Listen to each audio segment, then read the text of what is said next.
You threw away the child seat mommy gave us with such care. It's divorce. In his reddened face, my husband clenched the child seat I had just discarded. It was a gift from my exuberant mother-in-law when her first grandchild was born. However, this so-called baby gift turned out to be a terrifying gift. Is this enough?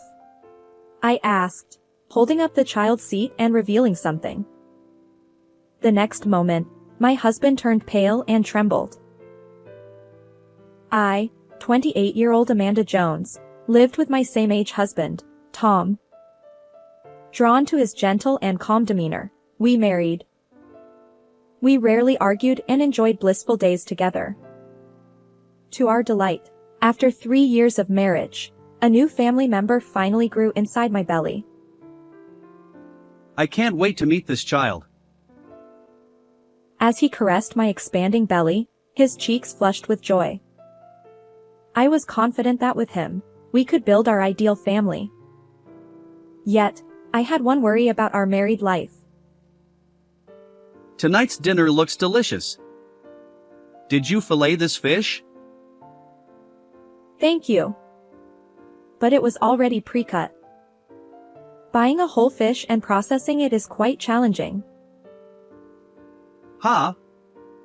But mommy used to fillet the fish my late dad caught. She said it's fresher and tastier that way. One evening, as Tom commented on the meal laid out on the table, I raised an eyebrow.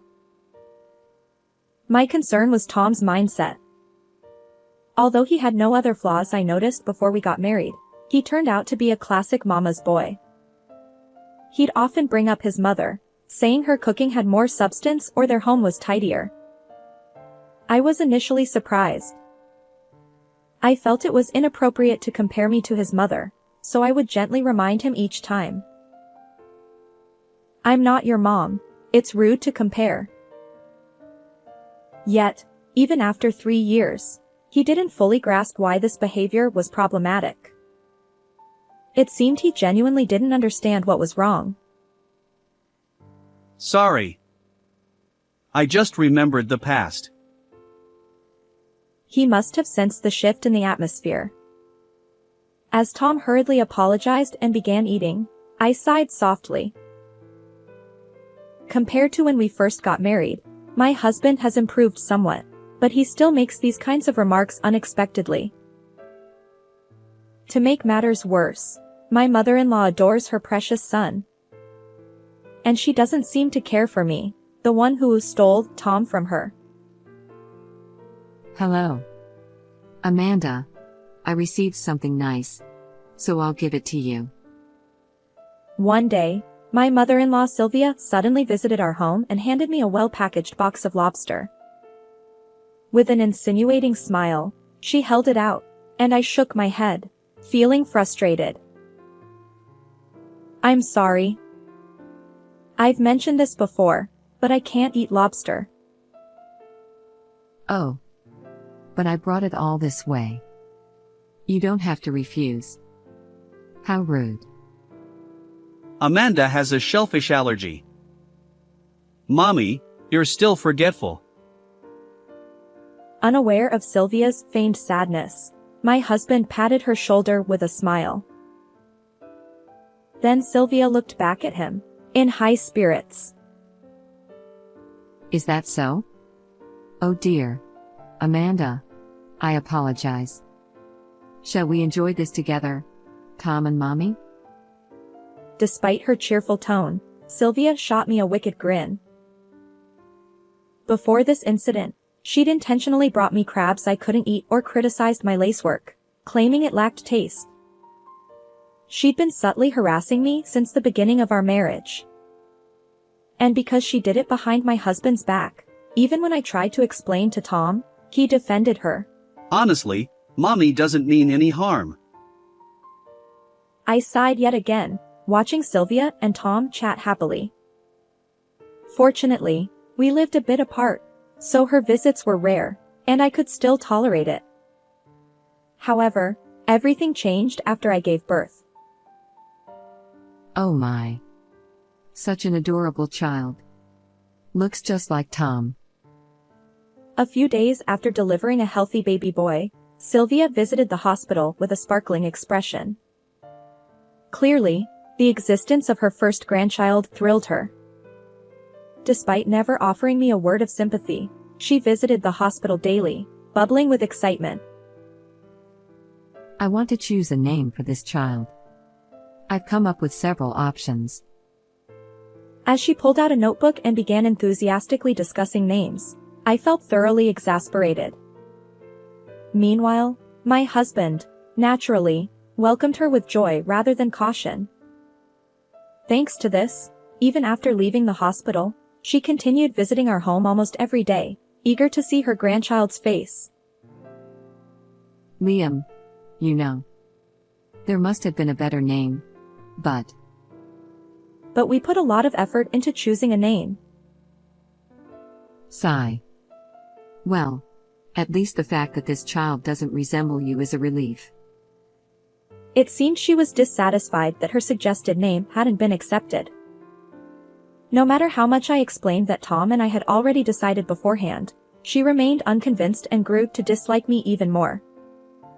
She'd say hurtful things behind my husband's back, like, "You'll never be a good mother," or, "This child is unfortunate being with you." It was exhausting. With the added stress of first-time parenting, enduring this daily became unbearable.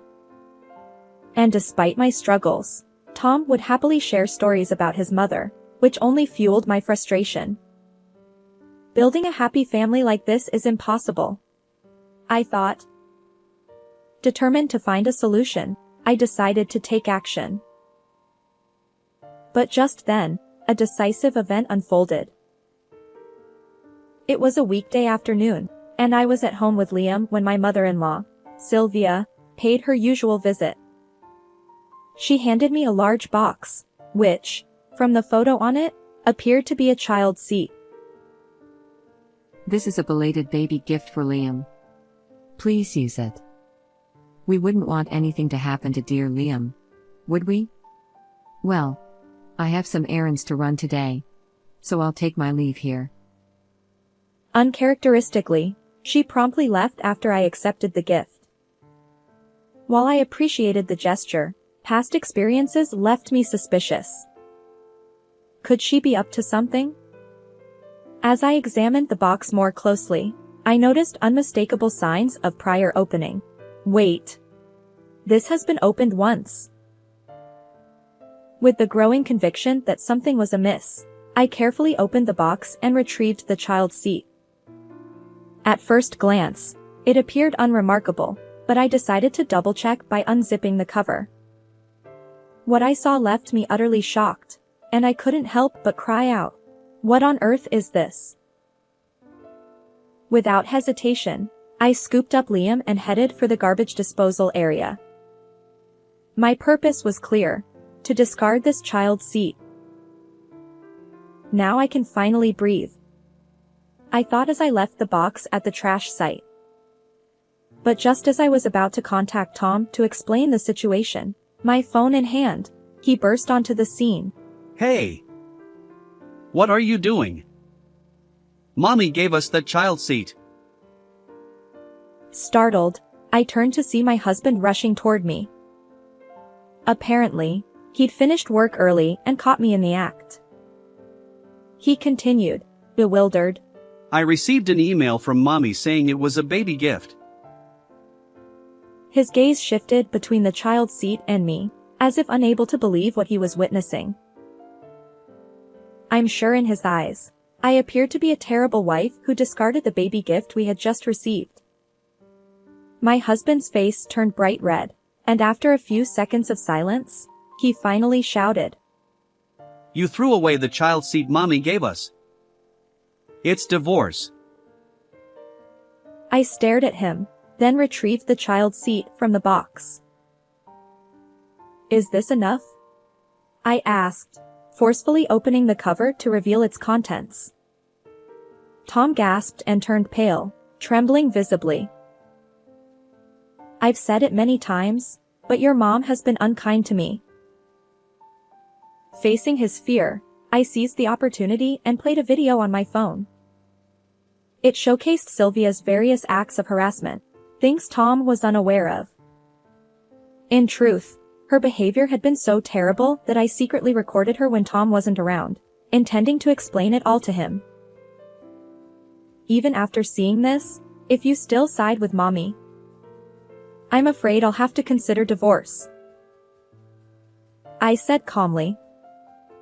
Having shown him all the videos, I looked at my husband. I'd been patient, but I had my limits. And now, for Liam's sake, I didn't want my mother-in-law anywhere near our home anymore. I'm sorry. At that moment, Tom, who had frozen, apologized to me. When I looked at him, I could see regret etched on his face.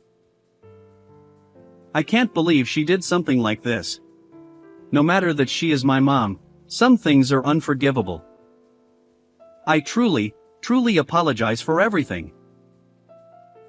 Clenching his fists, he apologized to me again, and I gently sighed with relief. As long as you understand, I'll never forgive Sylvia for what she did. With Tom finally awakened, we resolved to take action against my mother-in-law. The next day, we entrusted Liam to my parents and headed to my in-laws' house.